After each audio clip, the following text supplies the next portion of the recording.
Hello, ತುಂಬ comments ಬಂದಿತ್ತು ನನ್ನ ಶಾರ್ಟ್ ವಿಡಿಯೋಗೆ ಲಕ್ಷ್ಮಿ ಮುಖವಾಡಕ್ಕೆ ಹೇಗೆ ಅಲಂಕಾರ ಮಾಡಿದ್ದೀರಾ ತೋರಿಸಿ ಅಂತ. ಸೊ ಅದಕ್ಕೋಸ್ಕರ ಈ ವಿಡಿಯೋ ಮಾಡ್ತಾ ಇದ್ದೀನಿ. ಸೊ ಪ್ರೀವಿಯಸ್ ಇಯರ್ ಯಾವ ರೀತಿ ಅಲಂಕಾರ ಮಾಡಿದ್ನೋ ಅದನ್ನು ತೋರಿಸ್ತಾ ಇದ್ದೀನಿ. ಅದನ್ನು ಹಾಗೆ ಎತ್ತಿಟ್ಟಿದ್ದೆ, ಏನೂ ತೆಗಿಯೋಕ್ಕೆ ಮನಸ್ಸು ಬರಲಿಲ್ಲ. ಸೊ ಈಗ ವಿಡಿಯೋ ಮಾಡಿದ್ದಕ್ಕೋಸ್ಕರ ನಾನು ಎಲ್ಲ ಓಪನ್ ಮಾಡಿ ಮತ್ತೆ ನಿಮಗೆ ತೋರಿಸ್ತಾ ಇದ್ದೀನಿ ಯಾವ ರೀತಿ ನಾನು ಮಾಡಿದ್ದೆ ಅಂತ.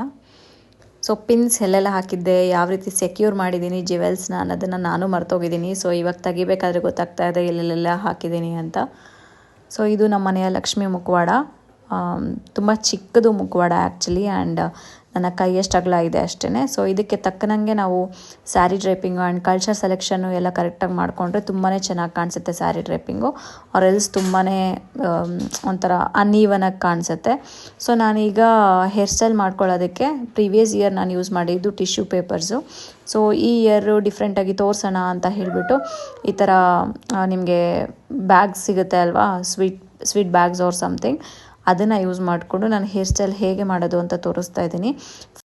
ಮೊದಲು ಬ್ಯಾಗ್ನ ಪೀಸಸ್ ಮಾಡಿ ಇಟ್ಕೊಂಡಿದ್ದೀನಿ, ಆ್ಯಂಡ್ ಅದನ್ನು ಕಿರೀಟ ಭಾಗಕ್ಕೆ, ಹೇರ್ ಸ್ಟೈಲ್ ಎಲ್ಲಿ ಮಾಡ್ತಾ ಇದ್ದೀವಿ ಆ ಭಾಗಕ್ಕೆ ನಾವು ವ್ರ್ಯಾಪ್ ಮಾಡ್ಕೊಳ್ತಾ ಬರಬೇಕು, ಒಂದಾದ್ಮೇಲೆ ಒಂದು. ನಿಮ್ಮ ಮೈಂಡಲ್ಲಿ ಯಾವ ಹೇರ್ ಸ್ಟೈಲ್ ಇದೆ ಆ ಹೇರ್ ಸ್ಟೈಲ್ ಶೇಪ್ ಬರೋವರೆಗೂ ನೀವು ಈ ಥರ ವ್ರ್ಯಾಪ್ ಮಾಡ್ಕೊಳ್ತಾ ಬರಬೇಕು. ಇಫ್ ಇನ್ ಕೇಸ್ ನಿಮ್ಗೆ ಏನಾದರೂ ಅದು ಲೂಸ್ ಆಗ್ತಿದೆ ಆ ಥರ ಏನಾದರೂ ಅನಿಸಿದ್ರೆ ಸ್ವಲ್ಪ ವ್ರ್ಯಾಪ್ ಮಾಡ್ಕೊಂಡಿದ್ದಾದಮೇಲೆ ಒಂದ್ಸರಿ ದಾರದಲ್ಲಿ ಸೆಕ್ಯೂರ್ ಮಾಡ್ಕೊಳ್ಳಿ ಟೈಟಾಗಿ. ಸೊ ನಾನು ಅಂದ್ಕೊಳ್ತಾ ಇರೋ ಶೇಪು ಈ ಥರ ಇದೆ. ಸೊ ದೊಡ್ಡದಾಗಿ ಆ ಥರ ಬರಬೇಕು ಅಂತ. ಸೊ ಅದಕ್ಕೋಸ್ಕರ ನಾನು ಆ ಶೇಪ್ ಬರೋವರೆಗೂ ಅದನ್ನು ಸುತ್ಕೊಳ್ತಾ ಇರ್ತೀನಿ, ವ್ರ್ಯಾಪ್ ಮಾಡ್ಕೊಳ್ತಾ ಹೋಗ್ತೀನಿ. ಸೊ ನೀವು ಅಷ್ಟೇ ನಿಮ್ಗೆ ಯಾವ ರೀತಿ ಹೇರ್ ಸ್ಟೈಲ್ ಬೇಕೋ ಆ ರೀತಿ ವ್ರ್ಯಾಪ್ ಮಾಡ್ಕೊಳ್ತಾ ಹೋಗ್ಬೋದು ಕೊನೆವರೆಗೂ. ಅನಂತರ ನೀವು ದಾರದಿಂದ ಸೆಕ್ಯೂರ್ ಮಾಡ್ಕೊಳ್ಬೇಕು.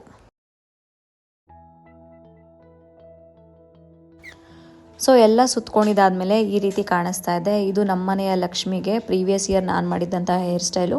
ಸೊ ಅದನ್ನೇ ರೀಕ್ರಿಯೇಟ್ ಮಾಡಿ ನಿಮ್ಮ ಮುಂದೆ ತೋರಿಸ್ತಾ ಇದ್ದೀನಿ.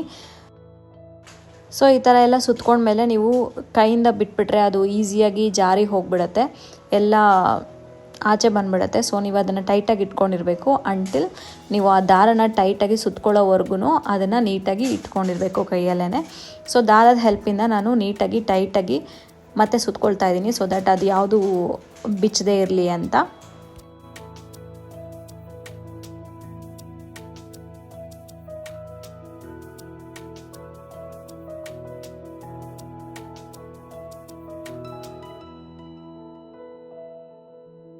ಸೊ ಫೈನಲಾಗಿ ಈ ರೀತಿ ಕಾಣಿಸ್ತಾ ಇದೆ. ದಾರ ಎಲ್ಲ ಸುತ್ಕೊಂಡಿದ್ದಾದಮೇಲೆ ಟೈಟಾಗಿ ನೀವು ಸುತ್ಕೋಬೇಕು, ಆ್ಯಂಡ್ ಲಾಸ್ಟಲ್ಲಿ ಒಂದು 2 or 3 ಗಂಟು ಹಾಕೋಬೇಕು.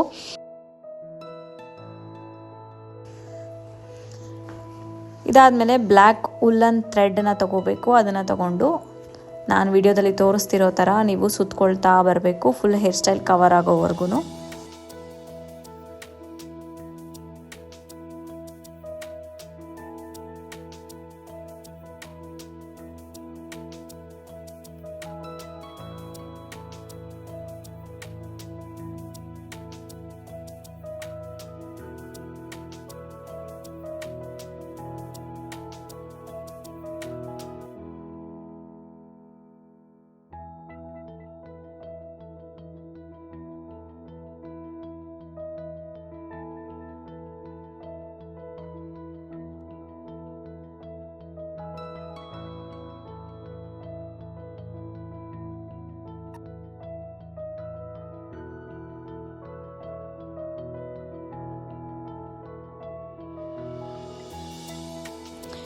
ನಿಮ್ಮ ಹತ್ರ ಫುಲ್ ಉಂಡೆ ಇಲ್ಲ, ಸೊ ಪೀಸಸ್ ಆಫ್ ಉಲ್ಲನ್ ಇದೆ, ಅದನ್ನು ಮಾಡ್ಬೋದಾ ಅಂತ ಕೇಳಿದ್ರೆ ಹೌದು, ನೀವು ಅದರಿಂದನೂ ಸಹ ಹೇರ್ ಸ್ಟೈಲ್ ಮಾಡ್ಕೋಬೋದು. ಸ್ವಲ್ಪ ಅದು ಖಾಲಿ ಆಗೋವರೆಗೂ ಮಾಡಿ, ಅದು ಖಾಲಿ ಆದಮೇಲೆ ಇನ್ನೊಂದು ಪೀಸ್ ಆಫ್ ಉಲ್ಲನನ್ನು ತೊಗೊಂಡು ಅಲ್ಲಿಂದನೇ ವ್ರ್ಯಾಪ್ ಮಾಡ್ಕೊಳ್ತಾ ಬರ್ಬೋದು.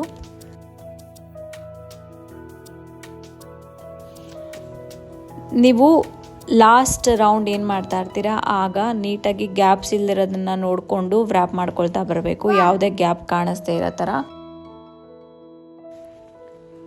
ಸೊ ಫೈನಲಾಗಿ ಎಲ್ಲ ಹುಲ್ಲನ್ನು ವ್ರ್ಯಾಪ್ ಮಾಡ್ಕೊಂಡಿದ್ದಾದಮೇಲೆ ನನಗೆ ಬೇಕಾಗಿರುವಂಥ ಹೇರ್ ಸ್ಟೈಲ್ ಬಂದಮೇಲೆ ನಾನು ಸ್ಟಾಪ್ ಮಾಡ್ತಾಯಿದ್ದೀನಿ. ಸೊ ಈ ರೀತಿ ಕಾಣಿಸ್ತಾ ಇದೆ. ಆ್ಯಂಡ್ ನಾನು ಪ್ರೀವಿಯಸ್ ಇಯರು ಕೊಂಡೆ ಥರ ಸೈಡಲ್ಲಿ ಒಂದು ಹಾಕಿದ್ದೆ. ಸೊ ಅದನ್ನು ಮಾಡೋದಕ್ಕೋಸ್ಕರ ನಾನೇನು ಮಾಡಿದ್ದೀನಿ ಅಂದರೆ ಟಿಶ್ಯೂನೇ ರೋಲ್ ಥರ ಮಾಡ್ಕೊಂಡಿದ್ದೀನಿ ಮೊದಲು.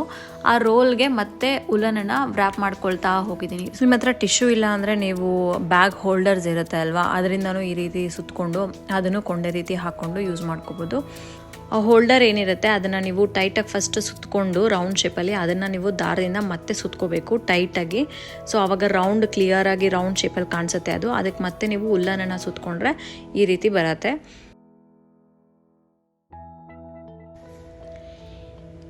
ಇದನ್ನು ಸೈಡ್ಗೆ ಈ ರೀತಿ ಹಾಕ್ಕೋಬೇಕು. ಆ್ಯಂಡ್ ಈ ರೀತಿ ನಾನು 2 ಮಾಡಿಕೊಂಡು ಇನ್ನೊಂದು ಮೇಲಕ್ಕೆ ರೌಂಡ್ ಆಗಿರೋದೊಂದು ಮಾಡ್ಕೊಂಡಿದ್ದೀನಿ, ಅದನ್ನು ಸಹ ತೋರಿಸ್ತಾ ಇದ್ದೀನಿ ನೋಡಿ. ಇಲ್ಲಿ ಇನ್ನೊಂದು ರೌಂಡ್ ಮಾಡ್ಕೊಂಡಿದ್ದೀನಿ. ನಾನು ಇನ್ನೊಂದು ಬಾಲ್ ಶೇಪಲ್ಲಿ ಟಿಶ್ಯೂನ ರೋಲ್ ಮಾಡಿಕೊಂಡು ಅದ್ರ ಸುತ್ತ ಮತ್ತೆ ಉಲ್ಲನನ್ನು ಟ್ವಿಸ್ಟ್ ಮಾಡಿಕೊಂಡು ಬಂದಿದ್ದೀನಿ. ಸೊ ಅದರಿಂದ ನನಗೆ ಕೊಂಡೆ ಶೇಪಲ್ಲಿ 3 ಇಟ್ಕೊಂಡ್ರೆ ಕೊಂಡೆ ಶೇಪಲ್ಲಿ ಕಾಣಿಸುತ್ತೆ. ಸೊ ಅದನ್ನು ಮತ್ತೆ ನಾನು ಉಲ್ಲನ್ಗೆ ಅಟ್ಯಾಚ್ ಮಾಡ್ಕೊತೀನಿ. ಸೊ ಈ ಕೊಂಡೆನ ಹೇರ್ ಸ್ಟೈಲ್ಗೆ ಫಿಕ್ಸ್ ಮಾಡೋದಕ್ಕೋಸ್ಕರ ನಾನು ಸೂಜಿ ಮತ್ತು ದಾರದ ಹೆಲ್ಪಿಂದ ಮಾಡ್ಕೊಳ್ತಾ ಇದ್ದೀನಿ. ನನ್ನ ಹತ್ರ ಬ್ಲ್ಯಾಕ್ ದಾರ ಇರಲಿಲ್ಲ. ಸೊ ನಿಮ್ಮ ಹತ್ರ ಬ್ಲ್ಯಾಕ್ ದಾರ ಇದ್ದರೆ ಬ್ಲ್ಯಾಕ್ ದಾರ ಯೂಸ್ ಮಾಡ್ಕೊಂಡು ಈ ಥರ ಮಾಡ್ಕೊಳ್ಳಿ. ನನ್ನ ಹತ್ರ ವೈಟ್ ದಾರ ಇತ್ತು, ಸೊ ವೈಟ್ ದಾರ ಹಾಕ್ಕೊಂಡು ನಾನು ಮಾಡ್ಕೊಂಡಿದ್ದೀನಿ. ಬಟ್ ಅದು ವೈಟ್ ದಾರ ಸ್ವಲ್ಪ ಆಡಾಗಿ ಕಾಣಿಸ್ತಾ ಇದೆ ಅಲ್ವಾ, ಅದಕ್ಕೋಸ್ಕರ ನಾನು ಬ್ಲ್ಯಾಕ್ ಸ್ಕೆಚ್ ತೊಗೊಂಡು ಅದನ್ನು ವೈಟ್ ಅದ್ರ ಮೇಲೆ ಬರ್ಕೊಳ್ತೀನಿ ಲಾಸ್ಟಲ್ಲಿ. ಸೊ ಆ ಥರ ಮಾಡೋದ್ರಿಂದ ಅದು ಬ್ಲ್ಯಾಕಲ್ಲೇ ಕಾಣಿಸುತ್ತೆ, ಅದು ಬ್ಲ್ಯಾಕ್ ಆಗೇ ಕಾಣಿಸುತ್ತೆ.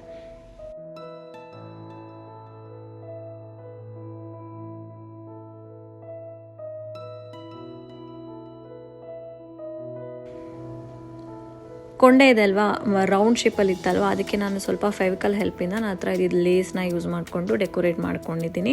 ನಿಮ್ಮ ಹತ್ರನೇ ಇದ್ರೂ ನೀವು ಆ ಥರ ಮಾಡ್ಕೊಳ್ಳಿ. ಆ್ಯಂಡ್ ನಾನು 3 years ಬ್ಯಾಕ್ ಒಂದು ಶಾಪ್ಗೆ ಹೋಗಿ ಅಲ್ಲಿ ಲಕ್ಷ್ಮೀ ಮುಖವಾಡಕ್ಕೆ ಅಲಂಕಾರ ಮಾಡಿಕೊಡ್ತಾರೆ ಅಲ್ವಾ, ಅಲ್ಲಿ ಹೋಗಿ ಮಾಡಿಸ್ಕೊಂಡು ಬಂದಿದ್ದೆ. ಸೊ ಅದರದ್ದು ಜ್ಯುವೆಲ್ಸ್ ಎಲ್ಲ ಇನ್ನೂ ಇದೆ. ಆ್ಯಂಡ್ ನಿಮಗೆ ಬೇಕಾದ್ರೆ ನೀವು ಚೇಂಜ್ ಮಾಡ್ಬೋದು. ಬಟ್ ಪ್ರಾಬ್ಲಮ್ ಏನಂದರೆ ಅದು ಎಲ್ಲ ಕಟ್ ಮಾಡಿ ಹಾಕಿರ್ತಾರೆ. ಸೊ ನೀವು ಹಾಕ್ಕೋಬೇಕಾದ್ರೂ ಕಟ್ ಮಾಡಿ ಹಾಕ್ಕೋಬೇಕಾಗುತ್ತೆ ಅನಿಸುತ್ತೆ. ಕಟ್ ಮಾಡಿ ಹಾಕಿರ್ತೀವಲ್ವ, ದೇವ್ರಿಗೆ ಅಷ್ಟೇ ಅಂತ ಸೀಮಿತವಾಗಿ ಇಡಬೇಕಾಗುತ್ತೆ, ನೀವು ಯೂಸ್ ಮಾಡೋದಕ್ಕಾಗಲ್ಲ. ಸೊ ಜ್ಯುವೆಲ್ಸ್ನ ನೀವು ಮುಖವಾಡಕ್ಕೆ ಅನ್ಸೋಕ್ಕೆ ನಿಮ್ಗೆ ಈ ಥರದೊಂದು ಗಮ್ ಬೇಕಾಗುತ್ತೆ. ಇದನ್ನು ಡಿಸ್ಕ್ರಿಪ್ಷನಲ್ಲಿ ಹಾಕಿರ್ತೀನಿ. ಸೊ ಇದನ್ನು ನಾನು ಓಪನ್ ಮಾಡಿದಾದ್ಮೇಲೆ ನಿಮಗೆ ತುಂಬ ಟೈಟಾಗಿರುತ್ತೆ ಅದು. ನೀವು ಎಳೆದು ಅದನ್ನು ತುಂಬ ಲೂಸ್ ಮಾಡ್ಕೋಬೇಕು. ಸೊ ದಟ್ ಎಳೆದ್ಮೇಲೆ ಅದನ್ನು ಸ್ಟಿಕ್ ಆನ್ ಆಗೋದು ಚೆನ್ನಾಗಿ. ಸೊ ಈ ಥರ ಎಳೆದಿದ್ದಾದಮೇಲೆ ಎಲ್ಲ ಜ್ಯುವೆಲ್ಸ್ಗೂ ಅದನ್ನು ಹಾಕ್ಕೊಂಡು ಅದನ್ನು ಮುಖವಾಡಕ್ಕೆ ನೀವು ಹಾಕ್ಕೋಬೇಕಾಗುತ್ತೆ. ನಿಮ್ಮ ಹತ್ರ ಈಗ ಗಮ್ ತೊಗೊಳ್ಳೋದಕ್ಕೆ ಆಗಲ್ಲ ಅಂತ ಇದ್ದರೆ ನೀವು ಡಬಲ್ ಸೈಡ್ ಪ್ಲಾಸ್ಟರಿಂದನೂ ನೀವು ಹಾಕ್ಕೋಬೋದು. ನಾನು ಅದನ್ನು ತೋರಿಸ್ತೀನಿ ಇದರಲ್ಲಿ. ಬಟ್ ಅದು ಅಷ್ಟೊಂದು ಸೆಕ್ಯೂರಾಗಿ ಇರಲ್ಲ, ನೀವು ಮುಖವಾಡ ಇಟ್ಮೇಲೆ ಬಿದ್ದೋಗೋ ಚಾನ್ಸಸ್ ಇರುತ್ತೆ. ಬಟ್ ಇಫ್ ಇನ್ ಕೇಸ್ ನಿಮ್ಮ ಹತ್ರ ಇಲ್ಲ, ಇದೊಂದೇ ಆಪ್ಷನ್ ಲೆಫ್ಟ್ ಅಂತ ಅನ್ನೋದಾದರೆ ನೀವು ಡಬಲ್ ಸೈಡ್ ಪ್ಲಾಸ್ಟರ್ನ ಯೂಸ್ ಮಾಡ್ಬೋದು. ಲಕ್ಷ್ಮೀ ಮುಖವಾಡಕ್ಕೆ ಜ್ಯುವೆಲ್ಸ್ ಎಲ್ಲ ಹಾಕಿದ್ದಾಗಿದೆ. ಬಟ್ ಸ್ಟಿಲ್ ನನಗೇನೋ ಒಂದು ಸ್ವಲ್ಪ ಮಿಸ್ಸಿಂಗ್ ಇದೆ ಅಂತ ಅನಿಸ್ತಾ ಇದೆ. ಸೊ ನಾನೆಲ್ಲಿ ಅಲಂಕಾರ ಮಾಡಿಸ್ದೆ ಅಲ್ವಾ, ಅಲ್ಲಿ ಕಣ್ಣುಗಳು ಸಹ ಹಾಕಿ ಕೊಡ್ತಾರೆ ಅವ್ರು ಆ್ಯಕ್ಚುಲಿ. ಸೊ ಅದರಲ್ಲೇ ಇನ್ಕ್ಲೂಡೆಡು. ಸೊ ನಾನು ಅದು ಕಣ್ಣು ತೊಗೊಂಡಿದ್ದೆ, ನಮ್ಮ ಮನೆ ಲಕ್ಷ್ಮೀ ಮುಖವಾಡಕ್ಕೆ ಕರೆಕ್ಟಾಗಿ ಮ್ಯಾಚ್ ಆಗೋ ಥರದ್ದು. ಅದನ್ನು ಹೇಗೆ ಹಾಕೋದು ಆ್ಯಂಡ್ ಹಾಕಿದಾದ್ಮೇಲೆ ಏನೆಲ್ಲ ಚೇಂಜಸ್ ಮಾಡಿದೆ ಅನ್ನೋದನ್ನು ತೋರಿಸ್ತೀನಿ. ಆ ಕಣ್ಗಳಿಗೂ ಸ್ವಲ್ಪ ಗಮ್ ಹಾಕ್ಕೊಂಡು ಅದನ್ನು ಕಣ್ಣು ಹತ್ರ ಸೆಕ್ಯೂರ್ ಮಾಡ್ಕೊಳ್ತಾ ಇದ್ದೀನಿ. ಆ್ಯಂಡ್ ನೀವು ಕ್ಲಿಯರಾಗಿ ಗಮನಿಸಿದ್ರೆ ಅದು ಕಣ್ಣು ಸಹ ಅಷ್ಟೊಂದು ಪರ್ಫೆಕ್ಟಾಗಿಲ್ಲ, ಯಾಕಂದರೆ ಅದು ಕಣ್ಣು ಮೇಲೆ ನೋಡ್ತಾ ಇರೋ ಥರ ಅನಿಸುತ್ತೆ ನಿಮಗೆ. ಸೊ ಅದನ್ನು ಕರೆಕ್ಟ್ ಮಾಡ್ಕೊಳ್ಳೋಕ್ಕೆ ನಾನು ಐಲೈನರಿಂದ ಫಸ್ಟು ಕಣ್ಣಿಗೆ ಔಟ್ಲೈನ್ ಹಾಕೋತಾ ಇದ್ದೀನಿ ಐಲೈನರಿಂದ. ಅದಾದಮೇಲೆ ಕಣ್ಣು ಒಳಗಡೆ ಇದೆ ಅಲ್ವಾ ಬ್ಲ್ಯಾಕ್ ಕಲರು, ಅದನ್ನು ಸ್ವಲ್ಪ ಎನ್ಲಾರ್ಜ್ ಮಾಡ್ಕೋತಾ ಇದ್ದೀನಿ. ಈ ರೀತಿ ಐಲೈನರ್ನ ಸೆಂಟರ್ ಆಫ್ ದ ಐ ಹಾಕ್ಕೊಳ್ಳೋದ್ರಿಂದ ದೇವರು ನಮ್ಮ ಕಡೆನೇ ನೋಡ್ತಾ ಇದೆಯೇನೋ ಅನ್ನೋ ಥರ ನಮಗೆ ಫೀಲ್ ಆಗುತ್ತೆ. ನಮ್ಮ ಮನೆಯಲ್ಲಿರೋ ಲಕ್ಷ್ಮೀ ಮುಖವಾಡಕ್ಕೆ ಆಲ್ರೆಡಿ ಬೈ ಡಿಫಾಲ್ಟಾಗಿ ಲಿಪ್ಸ್ಟಿಕ್ ಹಾಕಿದ್ದಾರೆ.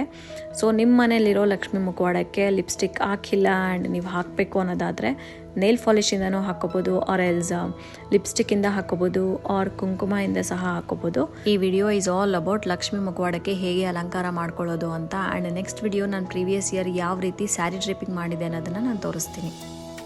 ಫೈನಲ್ ಆಗಿ ಲಕ್ಷ್ಮೀ ಮುಖವಾಡಕ್ಕೆ ಈ ರೀತಿ ಹೇರ್ ಸ್ಟೈಲ್ ಮತ್ತು ಅಲಂಕಾರನ ಮಾಡಿದ್ದೀನಿ. ಹೋಪ್ ಈ ವಿಡಿಯೋ ನಿಮಗೆ ಇಷ್ಟ ಆಗಿದೆ ಅಂತ. ಇಷ್ಟ ಆಗಿದ್ರೆ ಲೈಕ್, ಶೇರ್ ಮತ್ತು ಸಬ್ಸ್ಕ್ರೈಬ್ ಮಾಡ್ಕೊಳ್ಳಿ. Thanks for watching.